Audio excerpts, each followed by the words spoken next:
first up, we have Magewell and uh, Ryan Brenneman, from the Director of Product Development and Support at Mobile Video Devices, will be doing the presentation from Magewell. And of course, I told Brian I would show this. Ryan, sorry. I told Ryan I would show this, but Magewell does everything from the USB Capture Plus to the USB Fusion that we reviewed very recently in Streaming Media. And I have several of these USB Capture Pluses that I have used quite a bit. This one I haven't used in a while. This is actually the DVI model. I've not had occasion to use the DVI model in a while, but these are workhorse devices. So anyway, it's great to have you here, Ryan, and just take it away. Great. Well, thanks so much for having me. As you said, Magewell is known a lot for the USB capture market. And what you've seen over recent years is just new versions and building on that technical capability and expertise that Magewell is known for, with the simplicity, the reliability, and the innovation. And today we're talking about Director Mini. This was recently announced at IBC in Amsterdam. And so this was announced as now shipping. It's in users' hands currently. And so let's go through the device, because it's a really powerful device, very versatile device. As you see, it's an all-in-one streaming system. So let's talk a little bit about the I/O of the device. In terms of size, what you'll notice is, very compact. And so handheld, I would relate this to like an iPhone Pro size form factor, but you'll see that we have two USB-A 3.0 inputs. We have two HDMI inputs. I don't want to get into the weeds too far as specifications. Just know that you can input a 4K signal into those and it'll downscale it to 1080 automatically. On the bottom, we have our Ethernet port, our USB-C, as well as our SD card slot. If we come down to the next slide, you'll see kind of some of the I/O capabilities. So I've mentioned the USB and the HDMI, but also know that it has 3.5 millimeter inputs for both mic and line levels. It also has a headphone jack that's TRRS. You also have the capability of adding in a host of different IP sources. So it can actually bring in RTMP, SRT. You can output all of those same. And in addition, you can bring in up to 3 mobile phone cameras, and I'll demonstrate that live in just a little bit. But it's another way you can bring additional sources into the device. On top of all of that, it can do recording. It has 2 video encode modules.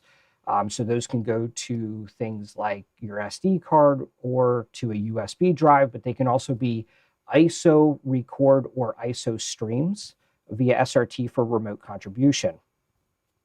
So I want to talk a lot about the device and walk you through that because our time is limited, but here's some real world use case scenarios that we've seen so far, and we're learning even more through our user group that's found on Facebook. A lot of chat is happening there. A lot of people sharing pictures of how they're doing things, and that's a really powerful thing about the box, is that it is so versatile. So we're seeing a lot of use in high school and collegiate level sports live productions, whether that be remote feeds back into a control room or just an all-in-one production. We're also seeing a lot in terms of house of worship. So with the ability, as you'll see in a bit, to control PTZ cameras, churches have picked up on this device and started using it. We've mentioned the remote contribution device. I have a quick demo for that. Also an on-camera monitor, because this is capable of both sending and receiving NDI HX signals. This is the perfect on-camera monitor to feed into a much larger production.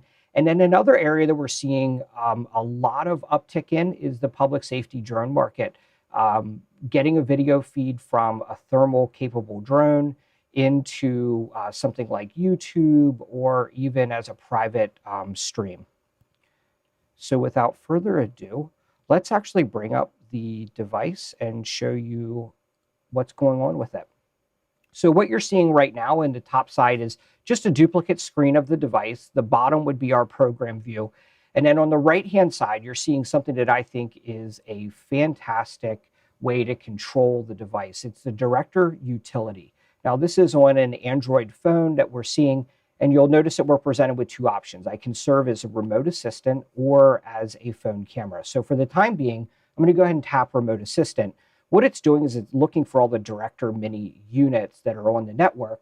And so I can just simply connect to my DM unit 2, and now you'll see all of the scenes are populated, and I'm able to control this. The great thing about this is that up to 3 mobile phones or tablets can control a Director Mini unit.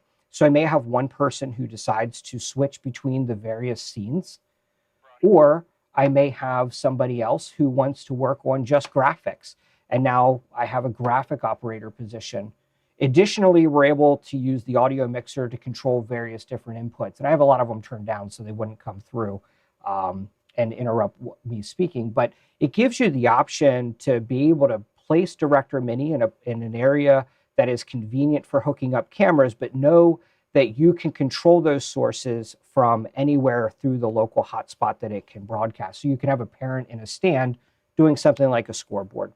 So speaking of different inputs, what you'll see right now is that we've got a NDI source coming into the device. I also have an NDI source, a view of our lab here at MVD for bench testing products. And then I have brought in a pre-recorded video clip. You'll hear a little bit of that background noise come through. I have a static image with background music. I have an additional background graphic from a recent production we just did talking with our integrator and reseller network. And then, of course, I can add a whole host of other ones. And so I'm going to make this a little bit larger so you can see that. But you can see we can add in a number of the HDMI sources, webcam, pre-recorded video clips, photos, RTMP or SRT streams, the cameras, and then as well as the NDI streams. So very versatile device in terms of what you can add to this. I mentioned before about PTZ control. What you'll notice on the screen is this PTZ button. And so this is something that engineering was recently able to unveil through a firmware update. And now I have the capability of recalling presets. So let's zoom in to something that we actually designed here at MVD. This is a holder for Director Mini, and we've made this available for the user group on Facebook. But now I can call presets and move the device around. The other really cool thing is that if I cut back over to my phone view, you can see that now I have that same capability right through the phone. And so again, somebody operating a phone or a tablet can fully control this device. So that's kind of our scene layout.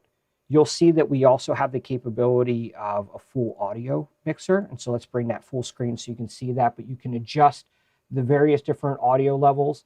I can set what mic I want to be designated as my hard mic input, but I can also turn inputs on, off, or follow video as well.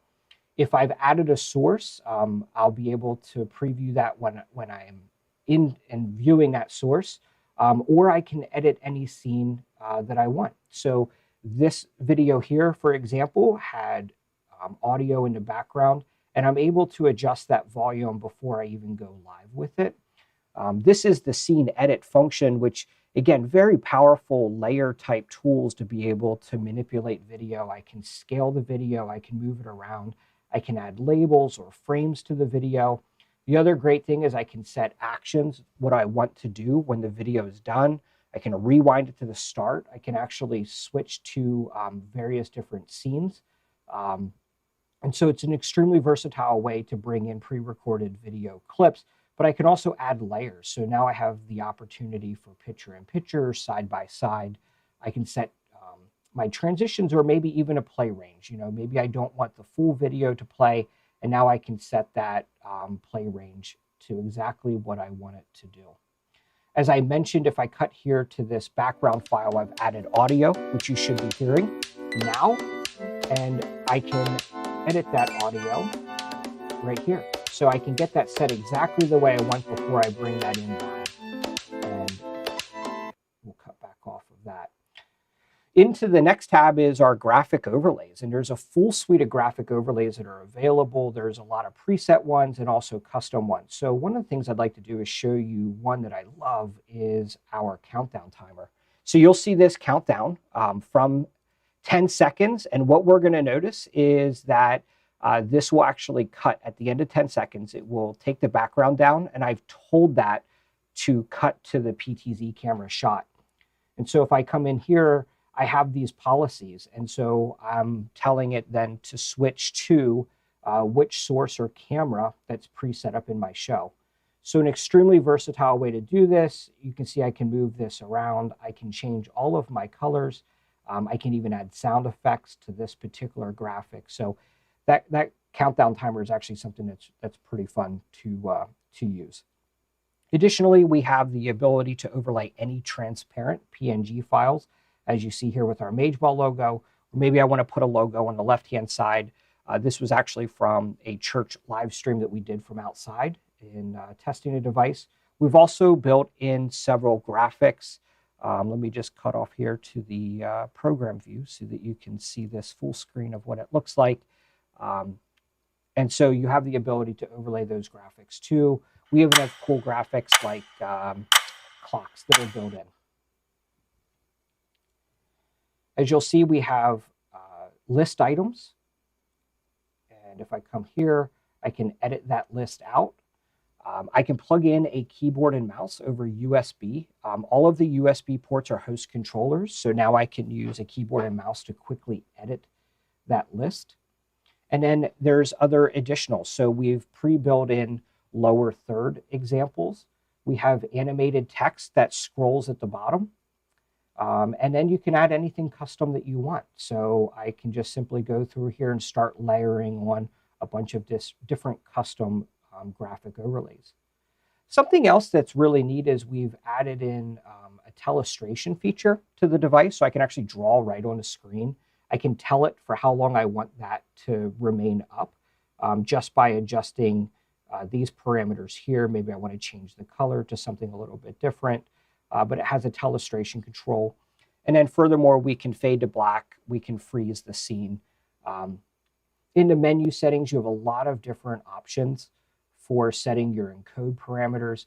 As I mentioned, we have 2 video encoders to this.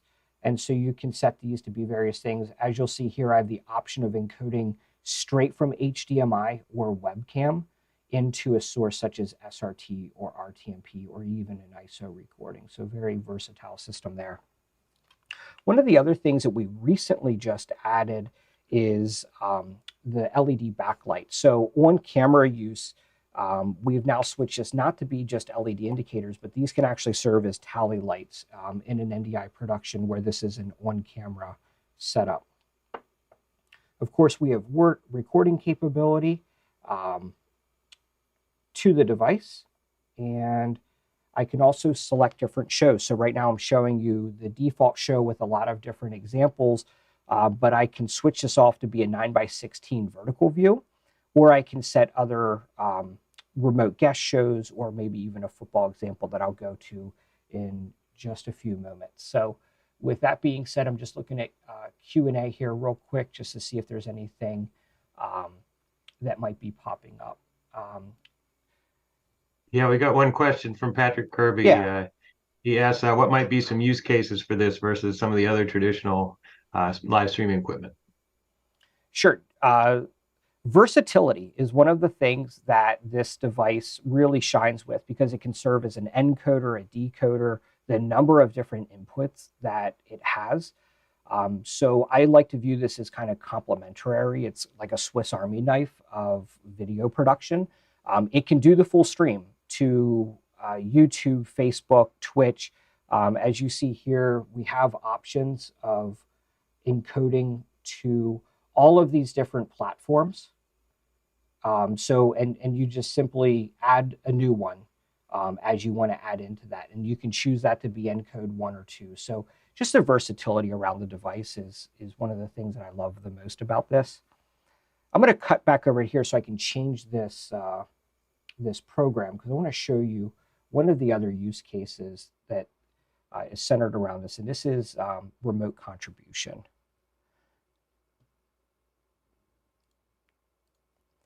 So right now, what you're seeing is that I've pulled a feed in from the Circa Hotel. And this is actually a live feed. You'll actually see the cars travel on the highway.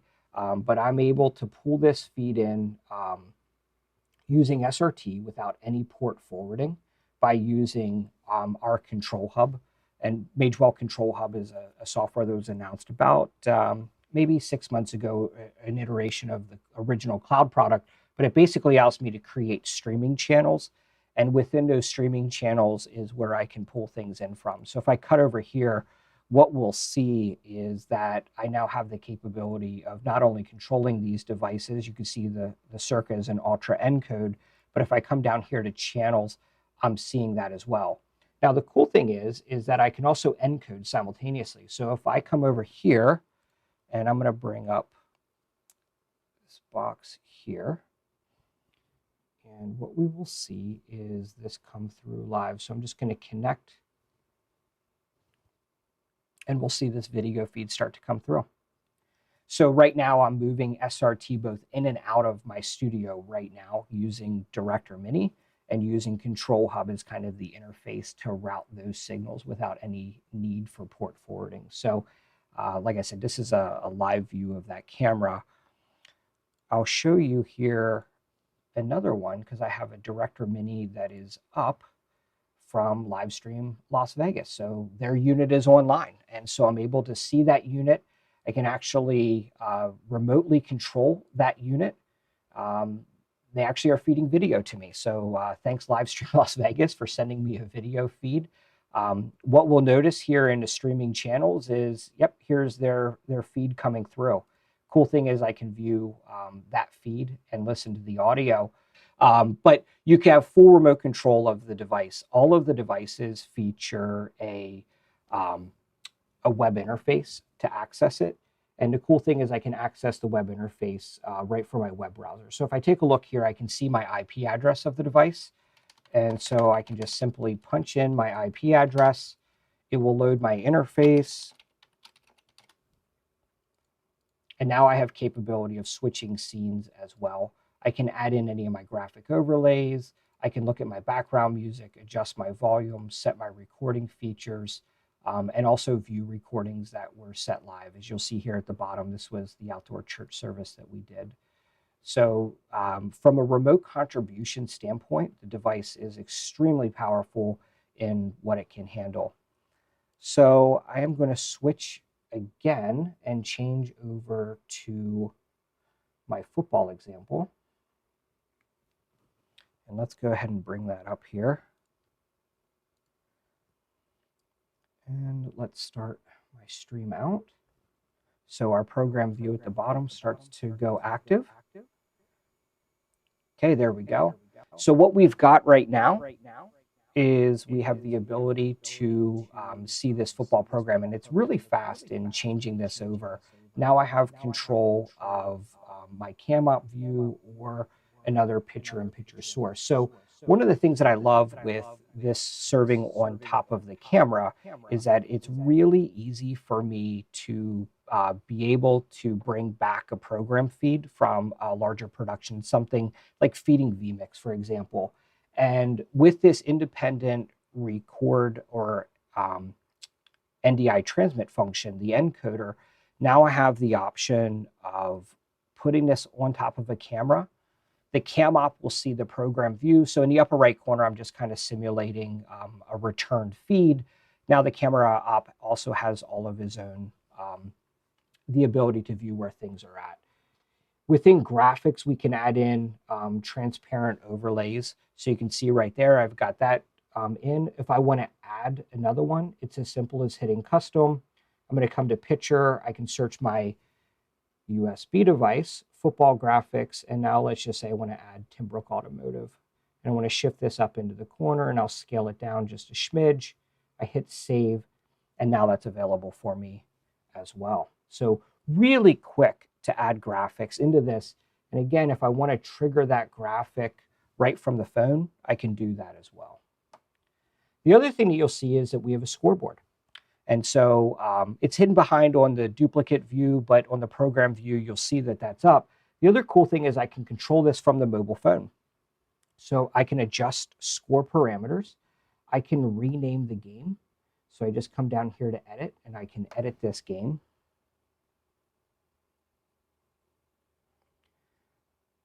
We can do the home team as Kaiser,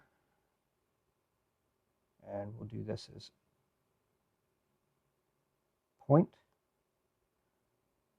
And then I can choose graphics. So I just come through to my device. You're seeing it, I'm selecting the device graphic, and then I can select the away graphic. It will feed into it, and then it'll insert those into it once it downloads. So those are all ways to be able to utilize and control the device. And I know we're coming up on time. I haven't seen any more questions pop in. The device is available now, and retail on it is $12.99. So there's just so many different ways to use this thing, and I think that is the key takeaway. We're seeing so many different use cases from it. Yeah, and it almost seems like it replaces a whole suite of devices for remote contribution. All right, thanks, Ryan.